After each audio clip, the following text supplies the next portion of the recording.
المولى. أسأل المولى عز وجل أن يكون هذا العمل خالصا لوجهه الكريم وأن ينفعنا بما علمنا وإياكم.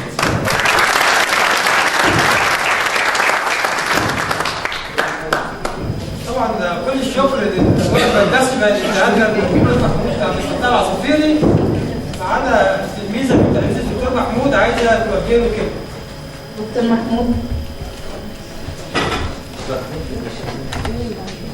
دكتور محمود أنا عرفته من 4 سنين تقريبا بالصدفة في إيفنت.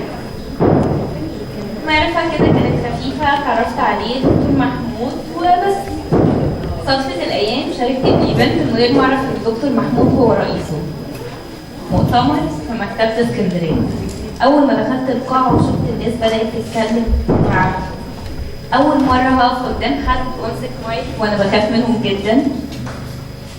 أستاذ محمد عجبني بصراحة. اترعبت قوي كده وتوترت، تقريبا بدأت أتوتر بنفس الدرجة.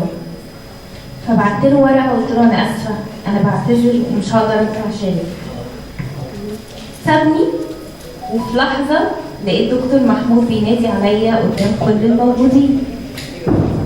قلبي مش قادرة. طلعت قال لي انتي الناس دي كلها وكلميني أنا عايزة أعرف انتي بتتكلمي عن إيه وبحثك النهارده عن إيه. بالصدفة أخدت المركز الأول في أول إيفنت أشارك فيه وبصراحة ما كانتش كوسة. من يوميها وأنا بقول كل فرق في كل كلمة وفي كل حرف اتعلمته وبتعلمه لدكتور محمود. لما بقول أنا بنته مش مجاملة، هي حقيقة بجد. أنا بالنسبة لي دكتور محمود هو اللي علمني، وهو زي ما بقول له دايما هو بابا، وهو بابا مكان بابا. مش عارفة أشكره ازاي، مش لاقية كلام ممكن يعبر عن ده.